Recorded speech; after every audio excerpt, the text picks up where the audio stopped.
பகவத்கீதை 8வது அத்தியாயம் 6வது வகுப்பு 12வது ஸ்லோகம். சர்வத்வாராணி சம்யம்ய மனோஹிருதி நிருத்ய ச மூர்தன் ஆதாய ஆத்மன பிராணம் ஆஸ்திதோ யோகதாரணாம் சர்வத்வாராணி சம்யம்ய மனோஹிருதி நிருத்ய ச மூர்தன் ஆதாய ஆத்மன பிராணம்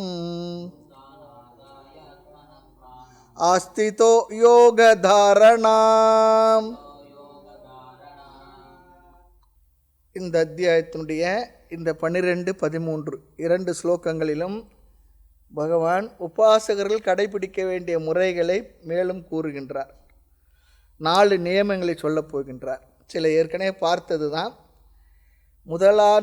முதலாக சொல்லக்கூடிய நியமம் இந்திரிய நியமம். இந்திரியங்களின் அமைதி. இந்திரியங்கள் சொல்லிச்சோன்னா ஞானேந்திரிய கர்மேந்திரியங்களுடைய அமைதி.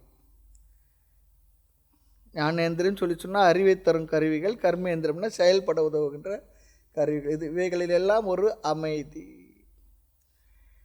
சில நேரம் பார்க்கலாம், நம்ம அமைதியாக உட்காந்துட்டு போது கண் எங்கேயோ சோர்ந்துக்கிட்டு இருக்கும், காது எதையோ கேட்கணும்னு ஒரு விருப்பம் இருக்கும், கைகள் சும்மா இருக்காது, கால் ஆட்டுவோம் கை ஆட்டுவோம் ஏதோ பண்ணிக்கிட்டு உட்காந்துக்கிட்டு இருப்போம். அப்படிலாம் இல்லாமல் ஒரு அமைதி. ஸ்லோகத்தை பார்க்கலாம். சர்வ என்றால் அனைத்து, துவாராணி என்றால் ஓட்டைகள், வழிகள், வாயில்கள், நுழைவாயில்.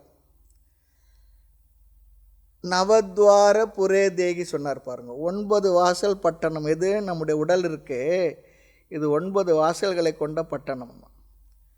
ஓட்டை வீடு 9 வாசல். என்ன இங்கே நம்முடைய மனமானது வெளி உலகத்தோடு தொடர்பு கொள்ள துவாரமாக இருப்பது 5 ஞானேந்திரியங்கள், 5 கர்மேந்திரியங்கள். மனம் செயல்பட கர்மேந்திரியங்கள், மனதிற்கு அறிவை கொடுப்பதற்கு பெறுவதற்கு இருப்பது ஞானேந்திரியங்கள் என்ற 5 வாசல்கள். அவைகள் என்ன பண்ணணும்? சம்யம்ய அமைதிப்படுத்தி. இந்த உடம்பு இருக்கே, இதுக்கு ஒரு வாசல் வாய் வழியாக சாப்பாடு கொடுக்குறோம். இந்த ஒரு வாசல் வாய் வழியாக சாப்பாடு கொடுத்தே இந்த உடம்பு என்ன ஆகுதுன்னா இப்படி ஆயிடுது. இந்த மனசுக்கு 5 வாசல் வழியாக சாப்பாடு உள்ளே போதான். கண் வழியாக போகுது, காது வழியாக போகுது, நாக்கு வழியாக போகுது, மூக்கு வழியாக அந்த வாசனைகள், உடலில் இருக்கக்கூடிய தோல் பகுதி வழியாக தொட்டுணர்வு, இந்த 5 வழியாகவும் மனதுக்கு உணவு சென்றால் மனது என்ன கதியாகும் சொல்லி சொல்லும். இந்த ஞானேந்திரிய கர்மேந்திரியங்களை என்ன பண்ணணும்? சம்யம்ய அமைதிப்படுத்தி, அடக்கி, ஒழுங்குபடுத்தி, முறைப்படுத்தி. எப்பொழுது? மரண காலத்தில் இவைகளை அடக்கி அமைதிப்படுத்தி இருக்க வேண்டும். மரண காலத்தில் மட்டுமில்லை, ஒரு உபாசகன் எந்த காலத்தில் இந்திரிய நியமங்களை அல்லது இந்திரியங்களை ஒழுங்குபடுத்தி அமைதிப்படுத்தி வைத்திருக்க வேண்டும். அப்போ தான் அமைதியாக உட்காந்து உபாசனையே பண்ண முடியும். ஒரு ஜபம் பண்ணணும், ஒரு தியானம் பண்ணணும், ஒரு பாராயணம் பண்ணணும்னு சொல்லி சொன்னாலும் கூட அமைதியாக அமர்ந்து செய்வதற்கு இந்திரியங்களுடைய அமைதி நமக்கு தேவை. இல்லைன்னா உட்காந்து பண்ண முடியாது. உள்ளதான் உட்காந்துக்கிட்டு இருப்போம், இந்த மனசு எங்கேயோ போயிருக்கோம், அல்லது கண்ணு சுற்றி பார்த்துக்கிட்டு இருக்கோம், காது எதுனா கேட்கணும்னு சொல்லி நினைக்கும், நாக்கு எதுனா சாப்பிட்ணும் அல்லது பேசணும்னு நினைக்கும். இதெல்லாம் இந்திரியங்களுடைய அமைதியின்மை. நம்ம அமைதியாக அமர்ந்து நம்முடைய ஜபத்தை, தியானத்தை, பாராயணத்தை செய்ய வைக்காது. காரணம், அது போக்கில் அது அப்படியே பழகி இருக்கு. நினச்சதை பேசியிருப்போம், நினச்ச நேரத்தில் பேசியிருப்போம், நினச்சதை சாப்பிட்ருப்போம், நினச்ச விஷயங்கள்லாம் சும்மா பார்த்துருப்போம், ஊர் வம்பு விவகாரத்தெலாம் சேர்த்து மனசுக்குள்ளே அந்த குப்பையெல்லாம் கொண்டு நாமளே கொட்டி வச்சுருப்போம். ஆமாம், அதெல்லாம் இருக்குல்ல, அதெல்லாம் என்ன பண்ணணும்? நம்மளை அமைதியாக அமர்ந்து ஜபம் தியானத்தை செய்ய விடாது தடுக்கும். அதுதான். ஆக குறிப்பாக இங்கே மரண காலத்தில் இந்திரியங்கள் வெளி விஷயங்களில் இருக்கக்கூடாது. சர்வத்வாராணி சம்யம்ய. ரொம்ப அழகாக சொல்கிறார். எல்லா வழிகளின் வழியாகவும் செல்லக்கூடிய அந்த மனதை இந்திரியங்கள் மூலமாக அமைதிப்படுத்தி, இரண்டாவது பாருங்க, மனதினுடைய அமைதியை மேலும் கூறுகின்றார். ஏற்கனவே இந்திரிய அமைதியை சொன்னவர் இப்போது மனதினுடைய அமைதியை சொல்கிறார். மனக ஹிருதி நிருத்தியச்ச. மனக என்றால் மனதை, ஹிருதயத்தில், நிருத்திய ஒடுக்கி அல்லது ஹிருதயத்தில் மனதை அமைதிப்படுத்தி ஹிருதயத்தில் வைத்து, மனதை ஹிருதயத்துக்குள் வைக்கணும்னு சொல்கிறார். அப்படின்னு என்ன அர்த்தம்னா, மனதை வெளி விஷயங்களில் வைக்காமல், விருப்பு வெறுப்புகளில் வைக்காமல், ஹிருதயம் என்றால் எது என்று இங்கே விளக்கம் பார்க்கணும். பொதுவாக இந்திரியங்கள் என்று நாம் கூறுவது கண்ணுக்கு உள்ள பார்க்கின்ற சக்தி. இந்திரியங்கள் சொல்கிறது கண்களால் பார்க்கின்ற சக்தி, காதால் கேட்கின்ற சக்தி, நாக்கால் சுவைக்கின்ற சக்தி. இதெல்லாம் கண்ணுக்கு தெரிவதில்லை. அதையெல்லாம் இந்திரிய சக்தின்னு சொல்கிறோம். இந்திரியங்கள் செயல்படும் இடம் நம்முடைய உடலில் ஒவ்வொரு பகுதியில் இருக்கின்றது. எது? கண்ணானது பார்ப்பதற்கு பயன்படுகின்ற கருவி, காதானது கேட்பதற்கு பயன்படுகின்ற கருவி. ஆனால் அந்த காதில் உள்ள கேட்கின்ற சக்தி நமக்கு தெரியாது, கண்ணில் உள்ள பார்க்கின்ற சக்தி நமக்கு தெரியாது. மூக்கானது இந்த வாசனைகளை உணர்வதற்காக இருக்கக்கூடிய ஒரு கருவி. நாக்கு சுவைக்கின்ற சக்தி இருக்குது, பேசுகின்ற சக்தி இருக்குது. ஆனால் இவைகள் எல்லாம் கருவிகள். இவைகள் உள்ள சக்திகளைத்தான் நாம் இந்திரியங்கள் சொல்கிறோம். ஆக பார்க்கும் சக்தி இந்திரியம், அது செயல்படும் இடம் கண். கேட்கும் சக்தி இந்திரியம், அது செயல்படும் இடம் காது. சுவைக்கும் சக்தி சுவை, அது நாக்கு, அது செயல்படும் இடம் நாக்கு. ஆமாம், சுவைக்கின்ற சக்தி அது செயல்படும் இடம் நாக்கு. ஆக எந்த இடத்தில் எந்த கருவி மூலம் இந்திரியம் செயல்படுகின்றதோ அந்த இடத்துக்கு, அந்த இந்திரியம் வெளிப்படும் இடத்திற்கு இன்னொரு வார்த்தை சொல்லுவோம், கோலகம். கோலகம் சொன்னால் கண்ணுக்கு தெரியாத இந்திரிய சக்திகள் வெளிப்படும் இடத்திற்கு பெயர் கோலகம். தமிழில் சொல்லணும்னு சொன்னால் பொறிகள். பொறிகள் என்றால் கோலகம், புலன்கள் என்றால் இந்திரியம். இது நமக்கு புரியணும். பொதுவாக நம்ம இந்திரியம் சொன்னால் கண்ணு, காது, மூக்கு அப்படி தான் நம்ம நினச்சிக்கிட்டு இருக்கோம். அவைகள் கருவிகள், அந்த சக்திகள் வெளிப்படக்கூடிய ஸ்தானம். ஆனால் அதில் வெளிப்படும் சக்திக்கு பெயர் தான் இந்திரியம். அது ஞானேந்திரியம் சொல்கிறோம், அறிவை தரும் கருவிகள். அதிலிருந்து வெளிப்படுகின்ற அறிவு. என்ன அறிவு? பார்க்கின்ற அறிவு, கேட்கின்ற அறிவு, சுவைக்கின்ற அறிவு. ஆக இங்கே மனம் முதலிய அந்த காரணத்துக்கு செயல்படும் இடம் எது? இந்திரியங்கள் செயல்படும் இடம், வெளிப்படும் இடம் பார்த்துட்டோம், கண்ணு, காது, மூக்கு இதெல்லாம். அப்போ மனம் என்னும் இந்திரியம் செயல்படும் இடம் எது? அதனுடைய கோலகம் எதுவென்றால் சாஸ்திரம் சொல்லுகின்றது நமது ஹிருதயம்தான்.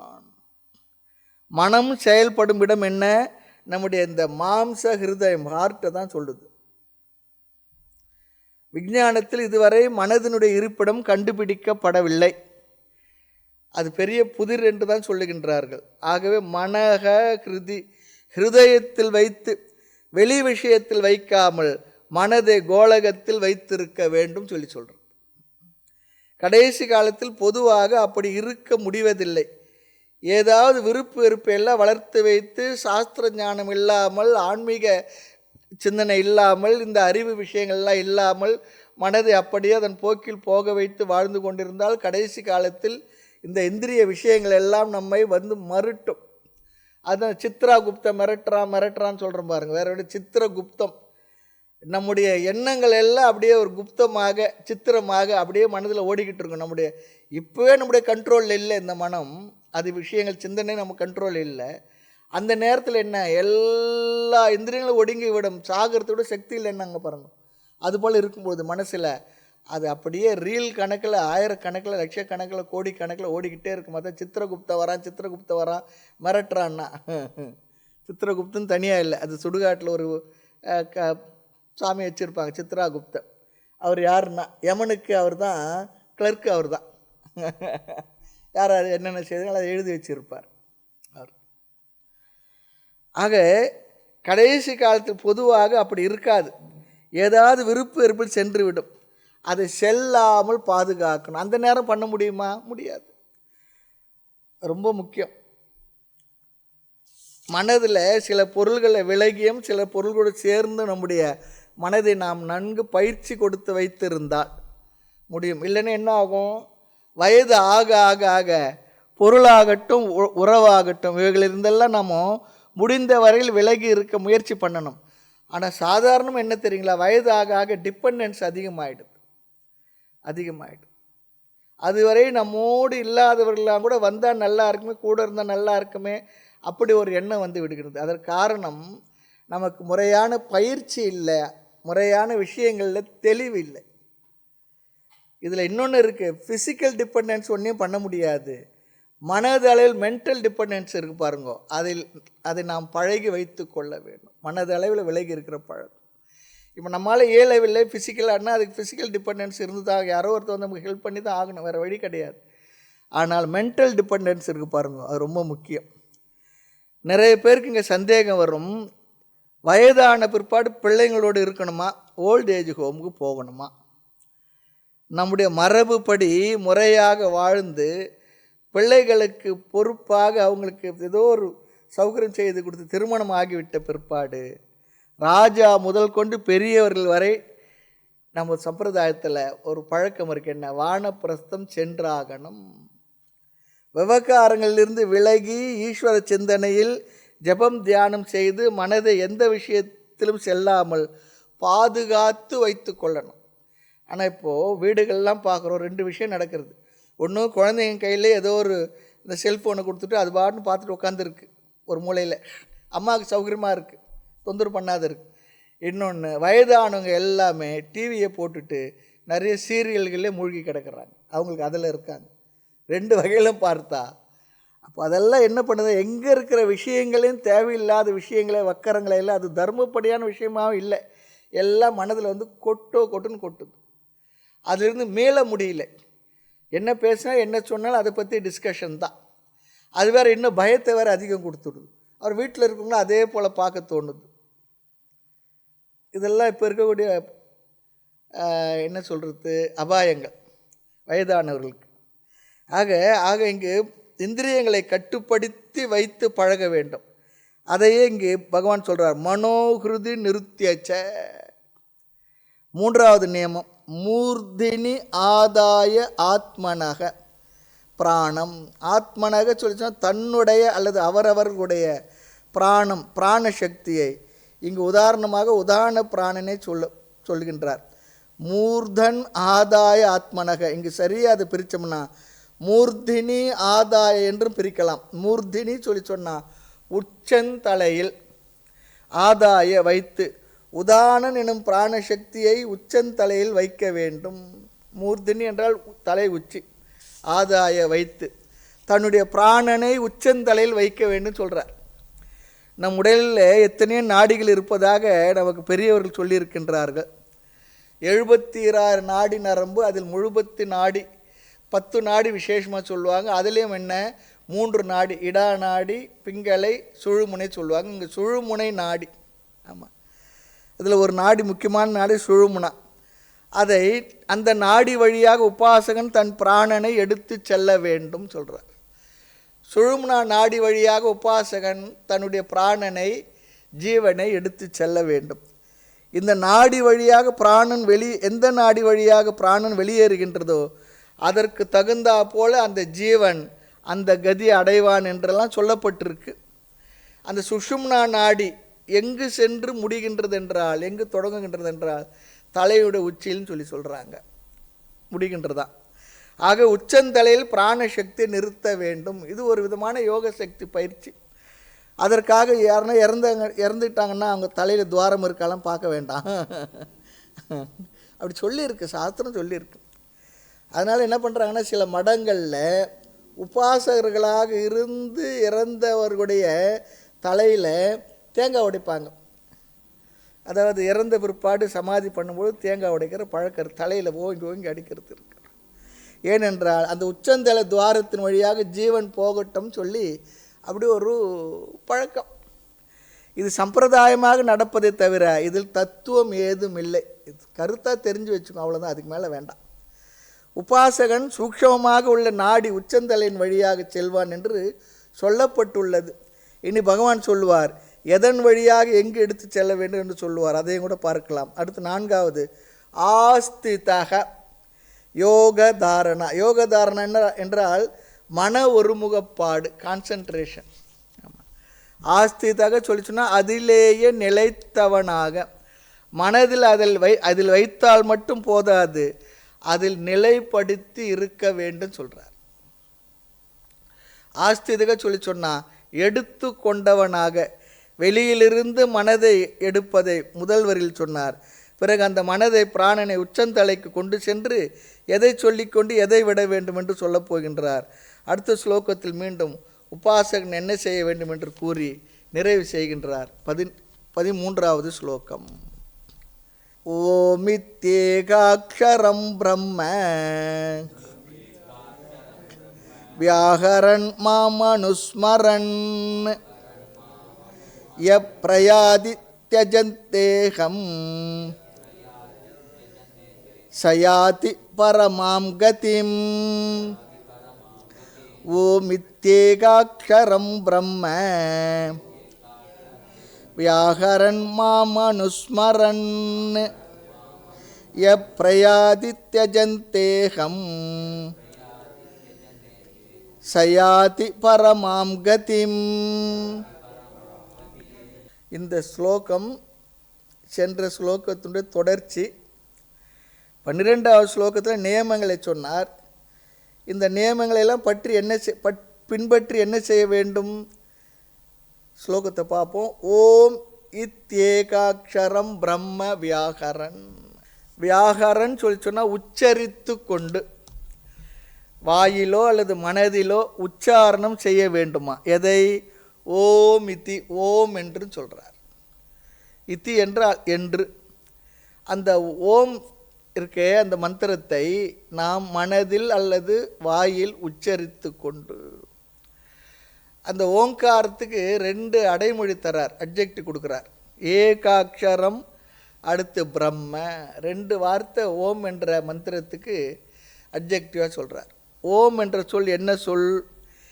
ஏக அக்ஷரம், ஏகாட்சரம்.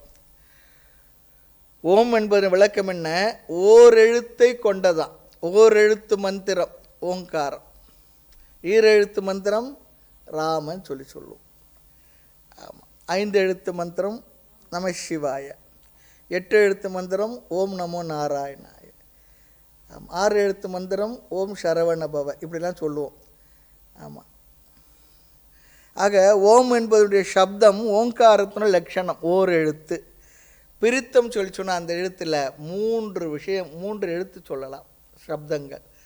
அ உ ம, அகரம் உகரம் மகரம். ஓம் என்பது பிரித்தோம்னா ஆ இருக்கு, அதில் ஊ இருக்கு, இம் இருக்கு. இது சேர்த்தால் பிரிக்க முடியாத ஒரு எழுத்தாக மாறிடும். அதுதான் என்ன? ஓ. இதில் உயிர் எழுத்தை தான் நாம் எடுத்துக்கொள்கின்றோம். இம் என்பது ஒரு எழுத்தாக நாம் கணக்கில் எடுத்துக்கொள்வதில்லை பொதுவாக. ஆக ஓம் என்பது ஓர் எழுத்து, ஏகாட்சரம். ஆக ஓர் எழுத்து கொண்ட மந்திரம். இது பரம்பொருளை குறிக்கின்ற உத்தமமான, ரொம்ப அழகான, நெருக்கமான ஒரு சொல் ஓம். இறைவனை குறித்த மந்திரங்கள் நிறைய இருக்குது. இறைவன் எதில் இருக்கார்னா, தெய்வம் அந்த மந்திரங்களில் குடிகொண்டுள்ளது. மந்திரங்களை சொல்லும்பொழுது இந்த இறைவனோடு, தெய்வங்களோடு நாம் சம்பந்தப்படுகிறோம் சொல்லி அர்த்தம். ஓம் நம சிவாய சொல்லி சொன்னால் அந்த சிவபெருமானோடு நம்ம நெருக்கமாக இருக்குன்னு சொல்லி அர்த்தம். ஓம் நமோ நாராயணா சொல்லி சொன்னால் பெருமாளோடு நம்ம நெருக்கமாக இருக்கும். சரவண பவ சொல்லி சொன்னால் முருகனோடு நெருக்கமாக இருக்கும். அதுபோல் அந்த தெய்வம் அந்த மந்திரங்களுக்குள் இருக்கின்றது. இங்கே பரம்பொருளை குறிக்கின்ற சொற்கள் பல இருக்கின்றது. பஞ்சாட்சரம், அது நமசிவாய. அதிலே கூட சொல்லுவாங்க ஓம் சேர்த்தோம்னா 6 எழுத்து ஆழுது, அதனால் பஞ்சாட்சரம் தான் சொல்லியிருக்கு. 5 எழுத்து மந்திரம் போதும், நமசிவாய சொல்லுங்க போதும் சொல்லுவாங்க. ஓம் சேர்க்கறதில்லை. ஆனால் பொதுவாக என்னென்னா எல்லா மந்திரங்களோடு கூட எல்லா அர்ச்சனைகளிலும் இந்த ஓங்காரத்தை சேர்த்து தான் சொல்கிற பழக்கம் இருக்குது. சன்னியாசிகளுக்கு ஜப மந்திரமாக சொல்லப்பட்டிருப்பது ஓங்காரம் தான், ஓம் என்ற மந்திரம் தான். இந்த ஓங்காரத்தை பற்றி நம்ம பார்ப்போம். அப்புறம் திரு அஷ்டாட்சரம் 8 எழுத்து ஓம் நமோ நாராயணாய. ஷடாட்சரம் 6 எழுத்து மந்திரம் ஓம் சரவண பவ. ராமன் சொல்லி சொன்னால் ராம் ராம் ராம ராம ராம ராம சொல்கிறோம் பாருங்கள், அது 2 எழுத்து மந்திரம்.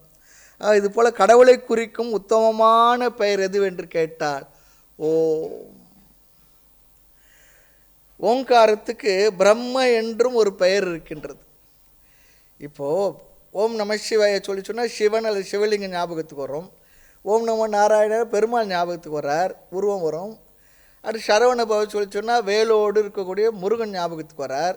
ராமன் சொல்லி சொன்னால் கோதண்டராமராக லக்ஷ்மி சமேதராக சீதா பிராட்டியோடு சேர்ந்த ராமர் நமக்கு ஞாபகத்துக்கு வர்றார்.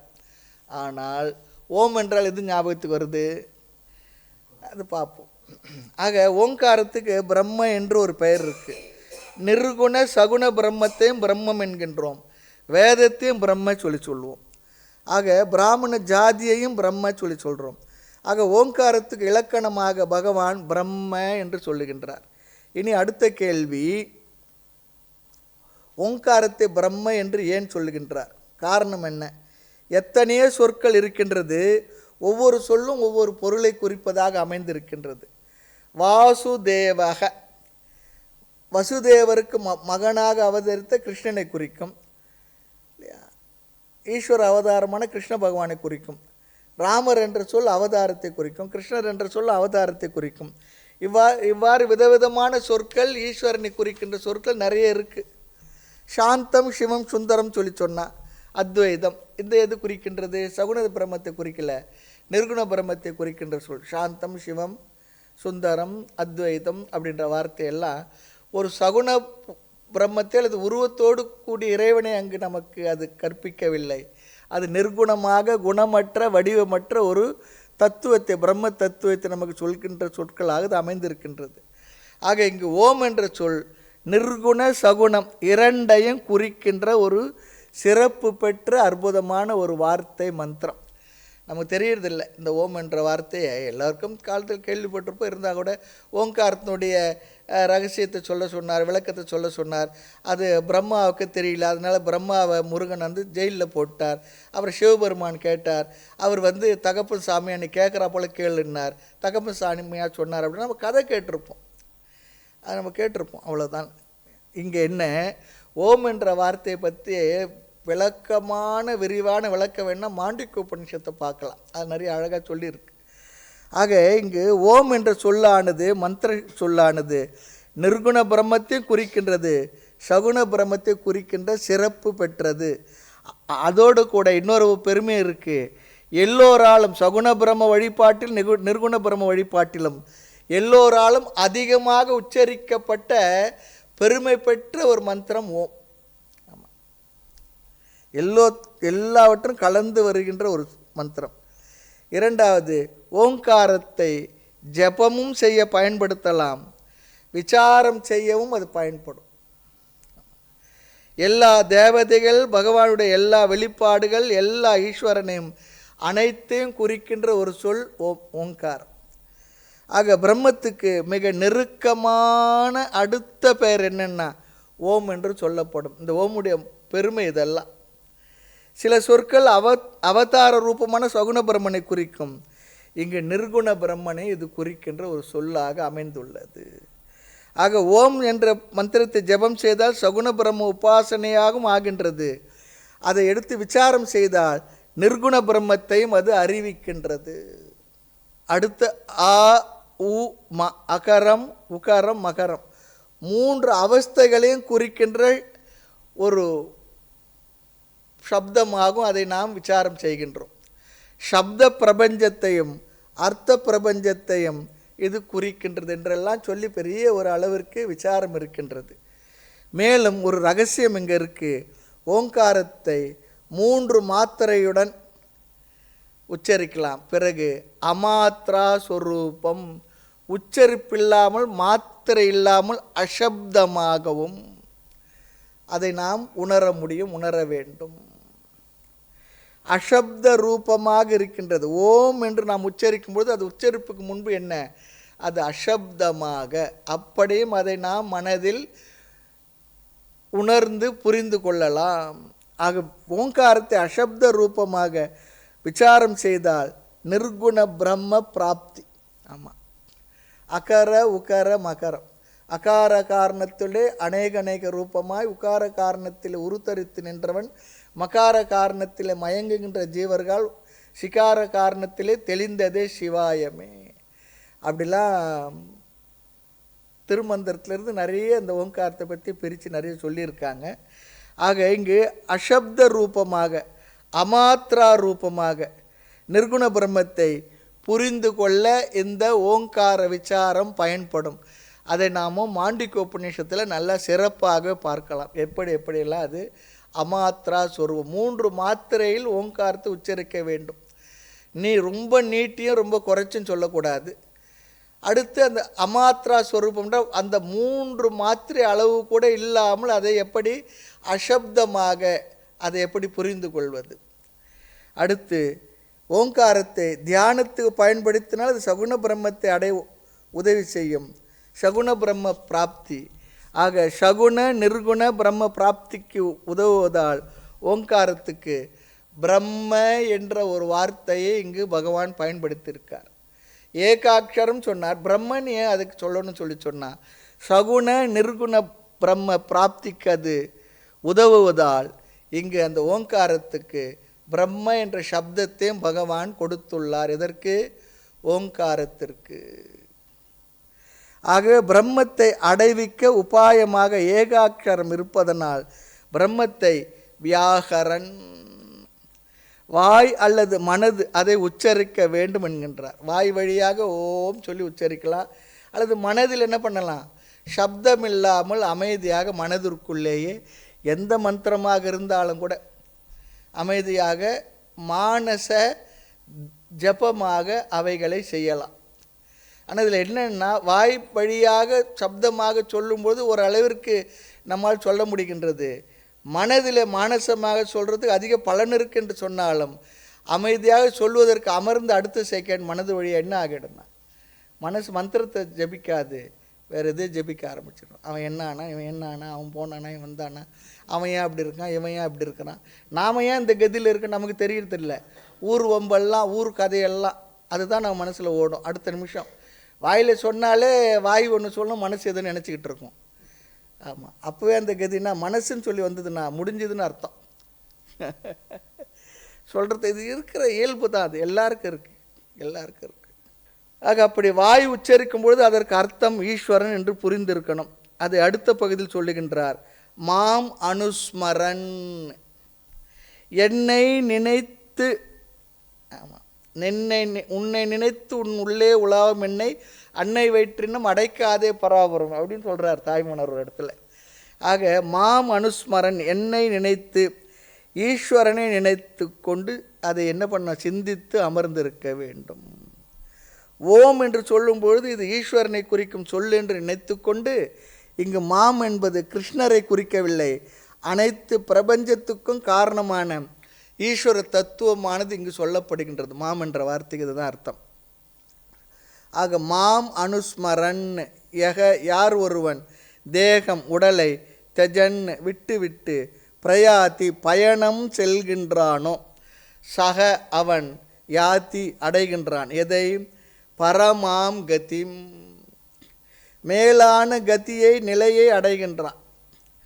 இந்த முறைப்படி இந்த விதிப்படி உடலை விட்டு எவன் பிரயாணத்தை மேற்கொள்கின்றானோ அந்த ஜீவன் மேலான நிலையை அடைவான். பிரம்மலோகம் சென்று ஞானத்தை அடைந்து அங்கு முக்தியையும் பெறுகின்றான்.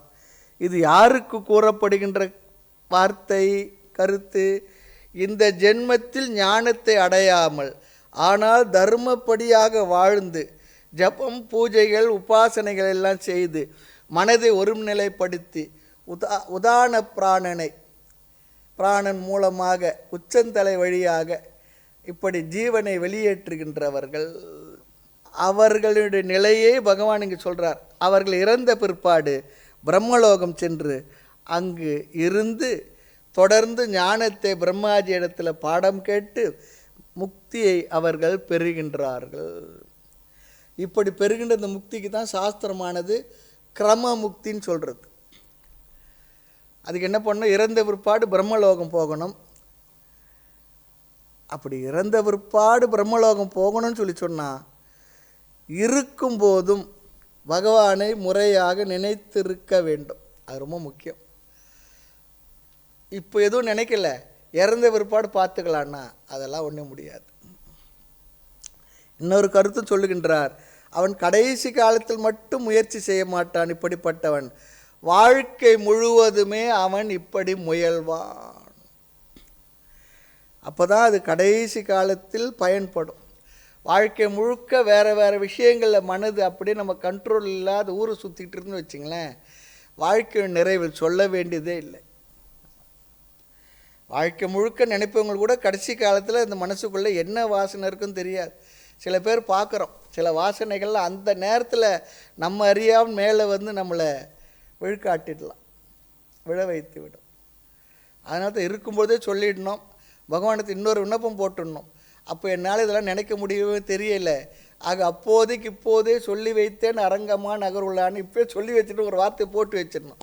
இந்த எக்ஸ்கியூஸ் கேட்கும்பொழுது excuse this time and next டைம்ட்டார் ஒரு ஜாகிரதையான ஆள். அடுத்த இடைக்கு இப்போ சொல்லிடுறார் அப்படி. அதுபோல் இப்போ பகவான் எடுத்து அந்த வார்த்தையை போட்டுடணும். அதனால் என்ன பண்ணால் அன்றாடம் ஒரு அரை மணி நேரம் 1/4 மணி நேரம், எவ்வளோ நேரம் இருக்குது 24 மணி நேரத்தில் ஒதுக்கி ஏதோ ஒரு பாராயணம், ஏதோ ஒரு ஜபம் மனசில் செய்யணும். அட்லீஸ்ட் ஒரு சிவபுராணம், விநாயகர் அகவல், அல்லது ஓம் நம சிவாயா, ஓம் நமோ நாராயணாயா, ஓம் சரவணபவ, அல்லது ராமநாமத்தையோ ஏதோ ஒரு நாமத்தை மனசார அமைதியாக சொல்ல பழகிக்கணும், செய்யணும். ரொம்ப ஆன்மீக சாதனங்களில் ஜபமானது மிக சக்தியுள்ள ஒரு அற்புதமான சாதனம். சொல்லணும், சிவா சிவா சிவானாலும் சொல்லணும். எப்படி மரான்னா ராமான்னு வந்தது போல் சிவா சிவா சிவா சொன்னால் வாசி வாசி, இந்த வாசி யோகக்காரங்க சொல்லுவாங்க, ஒவ்வொரு மூச்சையும் விடும்பொழுதும் உள்ளே போகும்போதும் சிவா சிவா சொல்லே, அதை வாசி வாசி என்று வாசித்த தமிழுங்க சொல்கிறாங்க பாருங்கள். அப்போ சிவா சிவா என்று இந்த வாசி யோகம், இந்த மூச்சு பற்றியே சில விஷயங்கள் அப்படி இருக்க ஒரு குரூப் இருக்காங்க. இருந்தால் அது ரொம்ப அதிகமாக இருக்குது. அது ஒரு மாதிரி யோக சாதனத்தில் இருந்தாலும் நம்ம மனதில் ஒவ்வொரு எண்ணமும், ஒவ்வொரு சிந்தனையும், ஒவ்வொரு சுவாசமும் அந்த சிவனையே நினைத்து அந்த சொல்லி பழகிறதுன்னு சொல்லி சொன்னால் நம்முடைய மனம் முழுக்க அவரே நிறைந்திருப்பார். அதுதான் கடைசி காலத்தில் அமைதியாக நம்முடைய ஜீவன் வெளியேறுவதற்கு வாய்ப்பு. ரொம்ப அமைதியாக இந்த ஆன்மீக விஷயங்கள் சிந்தனை பண்ணியிருக்கிறவங்க இறப்பு பாருங்கோ, கடைசி காலத்தில் ரொம்ப அமைதியாக போகும். மனசில் பெரிய கொந்தளிப்பு இருக்காது. அதை பண்ணலை, இதை பண்ணலை, அவனை பண்ணலை, இவனை பண்ணலை, அவன் விஷயம் இவன் விஷயம். இன்னும் நினச்சிக்கணும், உலகத்தில் இருக்க மற்றவங்கள பற்றியே நம்ம விஷயங்களை தெரிஞ்சு வச்சுக்கிட்டு அவங்கள பேசி புறஞ்சொல்லிக்கிட்டு இருந்தோம்னா அதை விட பெரிய பாவம் வேறு இல்லை. அது நம்முடைய மனதே நம்ம சிக்கலாக்கிக்கிடுறோம், நம்முடைய மனதே அமைதி இல்லாமல் ஆக்கி கொள்கின்றோம். அது பெரிய அதர்மம் கூட, நமக்கு அவசியம் இல்லை. ஆமாம், நம்ம வாழ்க்கையை பற்றி அதிகமாக நம்ம பார்த்துக்கிட்டே போனோம்னா அதுவே நமக்கு பெரிய விஷயம். அதுதான் தர்மம், அதுதான் முறை. அது இல்லாமல் தேவையில்லாத விஷயங்கள் நிறைய பேர் பார்க்குறோம். ஊரு கதை உலக கதைன்னா அப்படி லட்டு போல். ஆமாம், அன்றைக்கி சாப்பாடு சாப்பிட்னாட பரவாயில்ல, அவங்களுக்கு அது இருக்கணும். ஆமாம், ஒரு இங்கே உக்காந்துக்கிட்டு ஊரில் இருக்கிறதெல்லாம் நடக்கிறது என்ன இங்கே வந்து உட்காந்துக்கிட்டு தெரிஞ்சுக்கிட்டு இருக்கு. அனாவசியம், அதெல்லாம் நமக்கு தேவையே இல்லை. அவங்க தெரியல, நாம் இன்னொருத்தர் விஷயத்தை பற்றி நாம் பேச, நம்மளை பற்றி இன்னும் 4 பேர் பேசுவாங்கன்னு சொல்லி தெரியல. இதுக்காக வாழ்க்கையை வரலையே. ஒரு ஏஜில் அது ஒன்றா இருக்கலாமாக்கும், அப்புறம் நாள் ஆக ஆக என்ன பண்ணோம், அதையெல்லாம் விட்டு நம்முடைய ஆன்மீக வளர்ச்சிக்கான சாதனங்கள் என்னவோ, ஒரு ஜபம் பண்ணுறது, ஒரு பாராயணம் பண்ணுறது, ஒரு சத்சங்கத்தில் இருக்கிறது, நல்ல விஷயம் சிந்தனை பண்ணுறது, நல்ல வகுப்புகளை கேட்குறது, இப்போ நிறைய வாய்ப்புகள் இருக்குது. அருகாமல் நிறைய சத்சங்கம் நடக்கிற இடம் இருந்தால் பரவாயில்ல, இல்லை என்றாலும் கூட நிறைய இந்த வகுப்புகள்லாம் நமக்கு வருது. அதை ஒன்று ஒன்றா போட்டு அமைதியாக கேட்குறது, நமக்கு பிடித்த விஷயங்கள், அது பாராயண லலிதா சகஸ்ரநாமா, விஷ்ணு சகஸ்ரநாமா, அல்லது சாஸ்திர விஷயங்களா, அதே பண்ணணும். அதுலேயும் கூட நாள் ஆக ஆக சும்மா இந்த பாராயணத்துக்கு ஒரு முக்கியத்துவம் கொடுக்கணும். அதன் பிற்பாடு சத்சங்க விஷயங்கள், ஆன்மீக சிந்தனைகள் அதிகம் இருக்கணும். அது ரொம்ப முக்கியம். அதையும் பண்ணணும், அதுதான் பண்ணணும் அதிகமாக. இதெல்லாம் நம்முடைய மனதை அமைதிப்படுத்தி நிறைவுபடுத்தி நம்மை சொல்லுவாங்க போகிற வழிக்கு புண்ணியம் சேர்த்துக்கிறது சொல்லுவாங்க பாருங்க. அமைதியாக அந்த ஜீவனானது இந்த உடல்லேருந்து பிரியும். இல்லைன்னா அது பிரியறதுக்குள்ளே அந்த மனதில் அவ்வளோ போராட்டங்கள். ஆமாம், போராட்டம் ரொம்ப கஷ்டமாக இருக்கும். அமைதியாக போகிறது இதெல்லாம் வழி சொல்லி கொடுக்குறாரு பகவான் நமக்கு.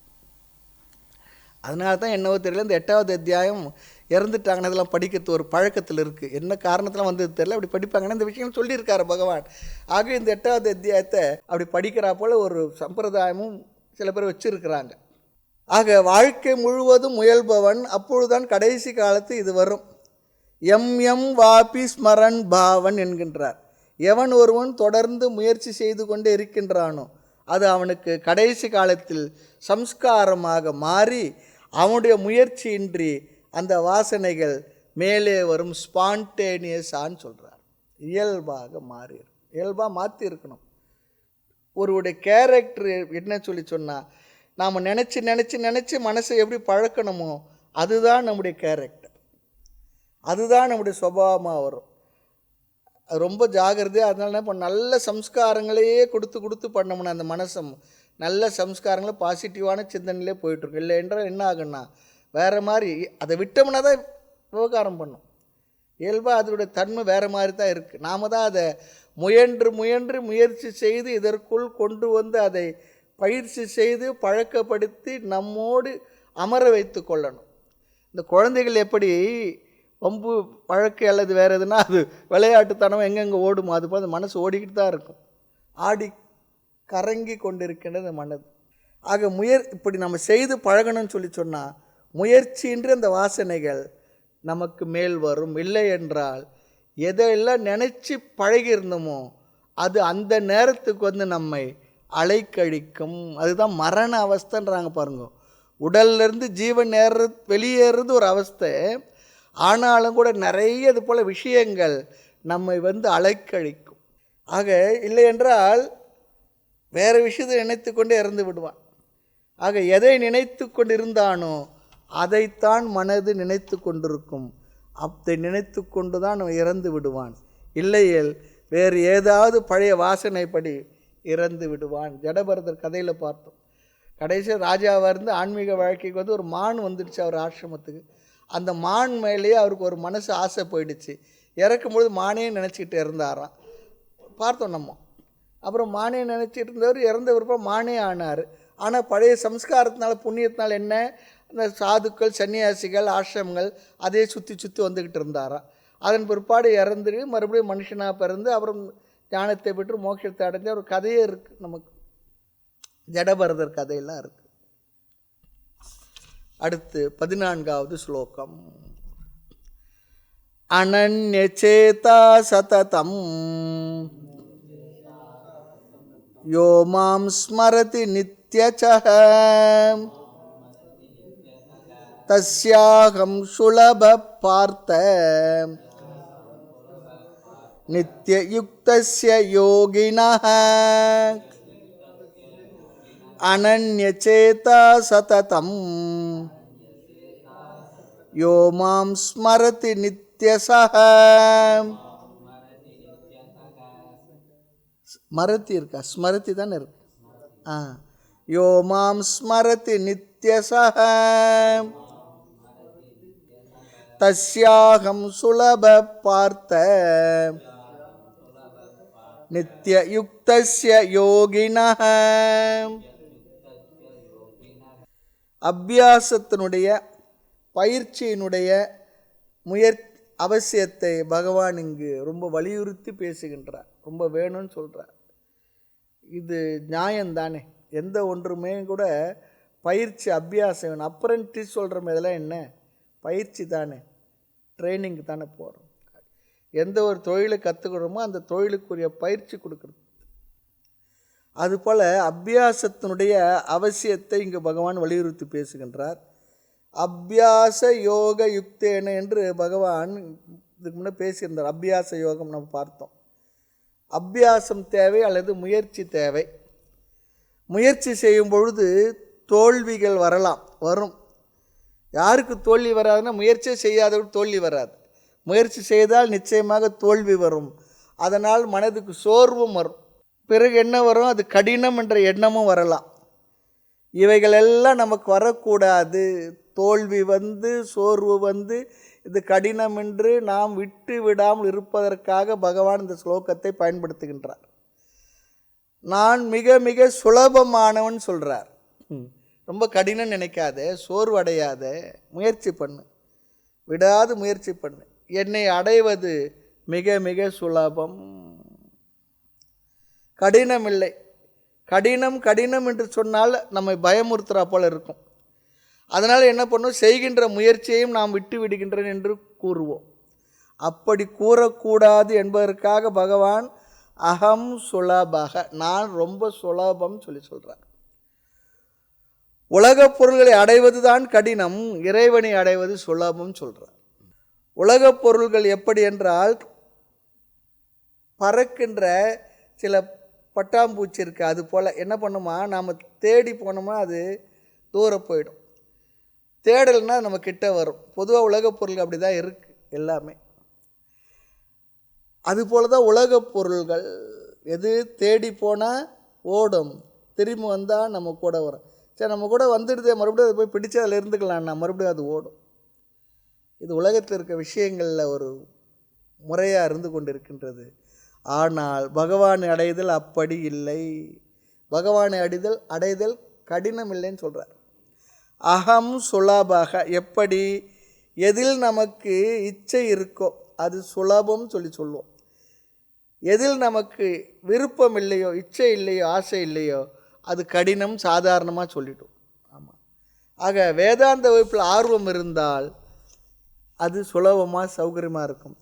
ஆர்வம் இல்லாத எதுவுமே கடினமாகத்தான் இருக்கும். இரண்டாவது ஒரு விஷயம் இருக்குது, ஆசை இருக்கணும். இரண்டாவது தகுதியும் இருக்கணும்.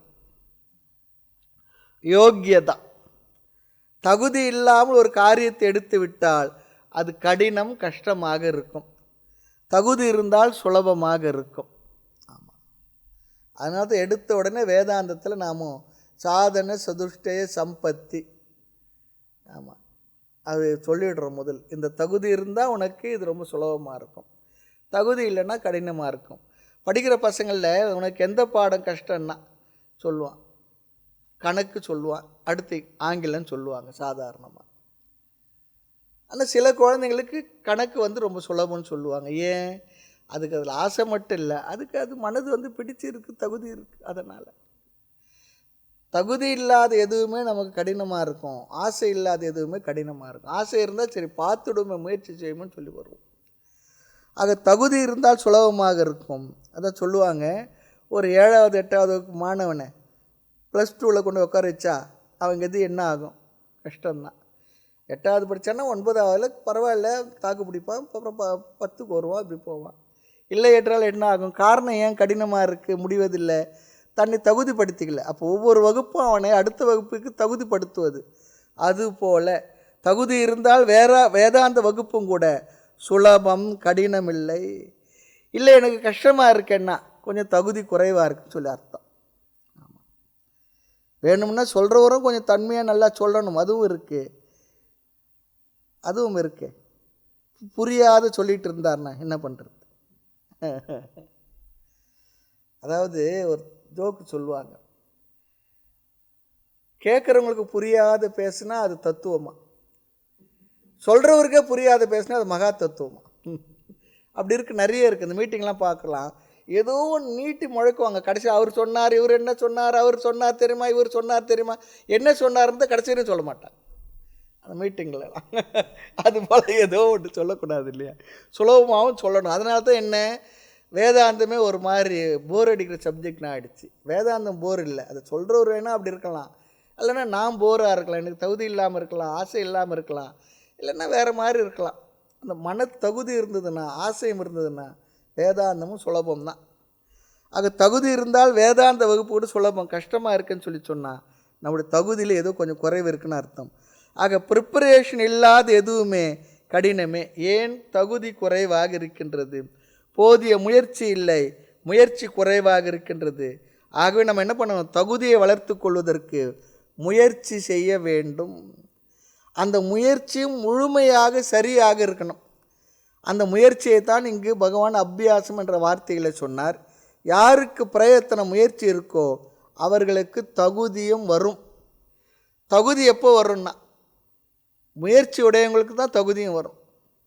ரெண்டும் ஒன்றோட ஒன்று சேர்ந்து இருக்குது. நிறைய பேர் சொல்ல எங்களுக்கெல்லாம் அதுக்கெல்லாம் வர தகுதி இல்லைங்க, அப்படிலாம் கிடையாது. முயற்சி இல்லைன்னு அர்த்தம். முயற்சியோடு விருப்பத்தோடு வந்தோம்னா அது நமக்கு தகுதியை கொடுக்கும். அதுவே பெரிய தகுதி தான். ஆக தகுதியை பெற முயற்சி தேவை. அந்த முயற்சியுடன் தகுதியை பெற்றவருக்கு எதுவும் சுலபமாகவே இருக்கும். விருப்பம் வருவதே ஒரு தகுதி தான். முமுட்சுத்துவம், வேதாந்தத்தில் ஆர்வம், வேதாந்த விஷயத்தை கேட்பதில் ஆர்வம், பேரார்வம், அதுதான் முமுட்சுத்துவம் சொல்லி சொல்கிறோம். ஆக விருப்பம் தகுதி இரண்டையுமே பிரிக்க முடியாது. விருப்பம் தகுதி இரண்டையும் பிரிக்க முடியாது. ஆகவே தகுதியை உடையவர்களுக்கு நான் சுலபம், அதுதான் இந்த வார்த்தையோட இந்த வார்த்தைக்கு அர்த்தம். ஸ்லோகத்தை பார்க்கலாம். அனன்ய சேதா, சேதா என்றால் இங்கு புத்தி சொல்லி அர்த்தம். அந்நிய சேதா என்றால் வேறு இடத்தில் செல்லும் புத்தி. அனன்ய சேதா என்றால் வேறு இடத்தில் செல்லாத மனதை புத்தியை உடையவன், என்னிடத்திலேயே மனதை உடையவன் சொல்லி அர்த்தம். என்னிடத்திலேயே மனதை உடையவன். சததம் அந்த வார்த்தை பிறகு பார்க்கலாம். யக யார் ஒருவன், மாம் ஸ்மரதி என்னை என்றால் இங்கு ஈஸ்வரனை நினைக்கின்றானோ, புத்தியை பாதுகாத்து வேறு இடத்திற்கு செல்லாமல் என்னையே யார் நினைக்கின்றார்களோ, அப்படி நினைப்பது எப்படி அதையும் சொல்கிறார். 2 அடைமொழி கொடுக்குறார் பாருங்க, விசேஷனம். சததம் நித்தியசக, 2 வார்த்தை. சததம் ஸ்மரதி, நித்தியம் நித்தியச ஸ்மரதி. சததம் ஸ்மரதி, நித்தியச ஸ்மரதி. சததம் என்றால் தொடர்ந்து, நித்தியசாக சொல்லி சொன்னால் அதிக காலம். நித்தியம் என்றால் எப்பொழுதுன்றதை விட இங்கே அதிக காலம். பகவானை அடைய வேண்டுமென்றால், அமைதியை பெற வேண்டுமென்றால் தொடர்ந்து அதிக காலம் நினைத்து, தீர்க்க காலம், எவ்ரிடே சொல்கிறார். தீர்க்க காலம். ஆமாம். வாச்சா கைங்கரியம் அன்றி ஒரு சாதனம், மனோவாய் நிற்கும் மண்ணும் வாளாயமாகவும் பழகியறியன்னு சொல்கிறார் தாய்மன்னர் வார்த்தை. ஆமாம், வாளாயமாகம்னா தொடர்ந்து நீண்ட காலம், பழகலன்னு சொல்கிறார். இந்த 2 ரொம்ப முக்கியம். ஜபத்துக்கு வேதாந்தத்துக்கு ரொம்ப முக்கியம். நீண்ட காலம் தொடர்ந்து, 6 மாதத்துக்கு ஒரு முறை ஒரு சத்சங்கம், அப்புறம் ஆவணி எழுத்துக்கு மட்டும் என்னென்னா ஒரு சந்தியா போதுமா. ஆவணி எழுத்து அன்றைக்கி மட்டும், பூநூல் போட்ட அன்றைக்கி மட்டும் சந்தியா வந்துடும், மற்ற நாளில் கிடையாது. ஒருத்தர் என்ன பண்ணார், ஒருத்தர் ஃபோன் பண்ணார், ஏப்பா நீ சந்தியா வந்தனால ஒழுங்காக பண்ணுறியா? ஆமாம், டெய்லி நான் எத்தனை முறை பண்ணிகிட்டு இருக்கேன் உங்களுக்கு தெரியுமான்னார். ஏப்பா ஒரு 3 காலம் பண்ணால் போதும் இல்லை, என்ன பண்ணிக்கிட்டு இருக்கு? வேறு ஒன்றும் இல்லை, என்னோடய மனைவி பேர் சந்தியா, வந்தனம் பண்ணிகிட்டு இருக்கேன்னா. ஆக ஆடிக்கு ஒருக்க அமாவாசைக்கு ஒருக்க சொல்லுவாங்க பாருங்க, அப்படி இல்லை. ஆக சிலர் பல வருடம் சாதனைகள் செய்வர், ஆனால் தொடர்ந்து இருக்காது, இடையில கேப் விட்டுடும். இதில் இன்னொன்று இருக்குது, எந்த சாதனத்தையும் இடைவெளி விடாமல் செய்வது ஒரு பெரிய ஒரு தவந்தாங்க. தவம்தான், அதுக்கு பேர் தான் தவம். இடைவெளி விடாமல் தொடர்ந்து அந்த விஷயத்தை, அது எப்படிப்பட்ட விஷயமோ நாம் எடுத்துக்கொண்ட விஷயத்தில், சிறியதோ பெரியதோ, நல்ல சத்விஷயத்தில் தொடர்ந்து ஈடுபடுவது, தொய்வில்லாமல் ஈடுபடுவது, சோர்வில்லாமல் ஈடுபடுவது, நீண்ட காலமாக அதில் இருப்பது. அப்படி செய்ய செய்ய செய்து அது என்ன ஆகும், அது நம்முடைய பழக்கமாகிவிடும். ஆக அதிக காலம் நம்முடைய மனது அதன் போக்கிலேயே இதுவரை இருந்து விட்டது. அதை செய்வதற்கு தொடர்ந்தும் அதிக காலமும் பயிற்சி செய்ய வேண்டும். இந்த ஒரு பிறவியில் மட்டுமில்லை, பிறவிதோறும் இந்த மனசு தன் போக்கிலே இருந்து விட்டது. அப்படி இங்கே சொல்கிறார் பகவான், ரொம்ப அழகாக சொல்கிறார், அதை சரி செய்வதற்கு தொடர்ந்தும் அதிக காலமும் முயற்சி செய்ய வேண்டும். அப்படி சததம் நித்தியம் ச ஸ்மரதி, அதில் எப்படி நினைக்கணும், எப்படிப்பட்ட மனதுடன் நினைக்கணும், ரொம்ப அழகாக சொல்கிறார் பாருங்க. அனன்ய சேதா, சில பேருடைய வாய் மந்திரத்தை சொல்லும், மனசு வேறு இடத்துல இருக்கும். வகுப்பில் நம்ம உட்காந்துக்கிட்டு இருப்போம், நம்ம வேறு ஏதோ சிந்தனை பண்ணிக்கிட்டு இருப்போம். ஆமாம். ஆக உன் மனது ஒரு காரியத்தையும் வாயானது ஒரு காரியத்தை செய்து கொண்டிருக்கும். புத்தகம் கையிலே புத்தியோ பாட்டிலேனா சினிமா பாட்டில் அது போல். ஆக வாகனம் ஓட்ட பழகும் பொழுது முதல்ல என்ன பண்ணுவோம், நம்முடைய மனது கண்கள் கவனம் எல்லாம் ஒரே அட்டென்ஷனில் இருக்கும். பிற்பாடு என்ன ஆகும், பழக பழக பக்கத்தில் இருக்கும் கூட பேசி கொண்டு வருது நினைத்து கொண்டு கூட என்ன பண்ணுவோம், அந்த காரை ஓட்டுறது பழகி இருக்கும். காரணம் அந்த ஓட்டுவதில் கிடைத்த ஒரு திறமை அல்லது பயிற்சி, அதுதானே எக்ஸ்பர்ட் இல்லையா? அப்படி ஆனோம்னா மற்ற காரியங்களை செய்து கொண்டு கூட காரை ரொம்ப சாதாரணமாக ஓட்டிகிட்டு போவோம். சில நேரத்தில் ஸ்டேரிங்கை விட்டுட்டு கூட ஓட்டிகிட்டு போகலாம். அந்த பசங்க சைக்கிள் ஓட்டும்போது பாருங்கள், அது பிடிக்காத ஓட்டிகிட்டு போவான். ஆமாம், அது போல் அது பயிற்சி தானே. ஆக ஆழ்மனதில் இந்த டிரைவிங் இருக்க டிராஃபிக் மற்றதெல்லாம் இயல்பாகி இருக்கும். அது போல் இப்போ அம்மா சமைக்கிறாங்க, முதல்ல ஆரம்பத்தில் ரொம்ப ஜாகிரதையாக பார்த்து பார்த்து பார்த்து போடும். பிற்பாடு என்ன, அதுக்கு பழகி போயிடுச்சு. இந்த குழம்புனா இந்த பதார்த்தம் இந்த பொருள் என்ன எளிமையாக செய்துடுவாங்க. முதல் 1 மணி நேரம் அங்கே சமைக்கிறதுன்னா அடுத்து பார்த்தா அரை மணி நேரத்தை முடிச்சுட்டு எல்லாத்தையும் வந்துடுவாங்க. ஒரு பழக்கம்தான், திறமை தான் அதில். ஆக அந்த சக்தி மனதுக்கு வரும். தொடர்ந்து ஒரு செயலை செய்து கொண்டிருந்தால் அதற்கு நம்முடைய மனதை கொடுக்க வேண்டிய அவசியமில்லை. இல்லாமலே மனது அதை பழக்கி வைத்து கொண்டிருக்கும். ஆழ்ந்த மனதில் வேதாந்த சிந்தனம், மேல் மனதில் அனிச்சை செயல் போல உலக செயல்கள் இருக்கணுன்றார் ராமகிருஷ்ண பரமஹம்சர் சொல்கிறது போல். ஒரு கையில் உலக விவகாரத்தை, ஒரு கையில் பகவானுடைய வேலை இருக்கட்டும். வாய்ப்பு கிடைச்சதுன்னா உலக விவகாரத்தை லௌகீகத்தை விட்டுட்டு 2 கையிலையுமே பகவானுடைய காய்கறத்தை எடுத்துக்கொண்டுவார். அப்படி தான் இங்கே ஆழ்ந்த மனதில் வேதாந்த சிந்தனம், மேல் மனதில் அனிச்சை செயல் போல உலக செயல் இருக்க வேண்டும். ஆனால் நமக்கு இதுக்கு ஆப்போசிட்டாக இருக்குது இல்லையா? நம்ம நினச்சோம்னா தெரியுமே, இதுக்கு ஆப்போசிட்டாக தானே இருக்குது. ஆக தியானத்தில் அமர்ந்தால் மேல் மனது ஓம் சொல்லும், ஆழ் மனது விவகாரத்தை தொழவிக்கிட்டே இருக்கும் மனசுக்குள்ள. அப்படி இன்றி இரண்டும் சேர்ந்து அதிக காலம் தொடர்ந்து யார் ஜப தியானம் செய்கின்றார்களோ அப்படி முயற்சி செய்பவனுக்கு 2வது வரி பாருங்க, அகம் சுலபக, நான் மிக மிக சுலபம் கடினமில்லை. ஐயே மெத்த கடினம் யாருக்கு, ஐயே மெத்த சுலபம் யாருக்கு, அது ரெண்டுமே இருக்கு. யாருக்கு கடினம், யாருக்கு சுலபம். ஆசையும் தகுதியும் இருப்பவர்களுக்கு சுலபம், ஆசையும் தகுதியும் இல்லாதவர்களுக்கு கடினம். அதனால தான் பாருங்க, ஐப்பமலை போகிறதுக்கு கூட 48 நாளைக்கு ஒரு மண்டலமாக முன்னாடியே மாலை போட்டு 2 வேளை குளித்து சாதாரண பாயில் படுத்து கால்களில் செருப்பு போடாமல் சரண கோஷம் சொல்லி பழக்கி மலை ஏறி போய் நடந்து போகிறதுக்கு இங்கேயே பயிற்சி பண்ணிடுறாங்க. அது பெரிய பாதையாக வேறு பாதை, அதெல்லாம் வேறு பயிற்சி தான். ரொம்ப அழகாக அமைச்சிருக்காங்க அந்த முறையும் கூட. கார்த்திகை மாதம் வந்தால் யாருமே சொல்ல வேண்டியதில்லை. அங்கங்கே பார்த்து அவங்கவுங்க மாலையை போட்டு ஐப்ப சாமியே சரணம் ஐயப்பா சொல்லி போகிறாங்க. பாருங்கள், பயிற்சி தானே. அடுத்து 2வது வரி பாருங்க, தஸ்ய, அப்படிப்பட்டவனுக்கு பார்த்த அர்ஜுனா, இப்படி முயற்சி செய்தால் நமக்கு தகுதி வரும். தகுதியுடன் எதை செய்தாலும் சுலபம், மகிழ்ச்சி. தகுதி இல்லை என்றால் எதை செய்தாலும் கடினம். ஆகவே நீ தகுதியை அடைய வேண்டும். எதற்கு? என்னையே முழுமையாக நினைத்து மரண காலத்தில் இந்த உடலிலிருந்து வெளியேறுவதற்கு. உடலிலிருந்து வெளியேறும்பொழுது என்னையே நினைத்து வெளியேறுவதற்கு இந்த அபியாசம், பழக்கம் இருக்க வேண்டும். சததம் நித்தியச்ச, நல்ல வார்த்தையை பயன்படுத்துகிறார்.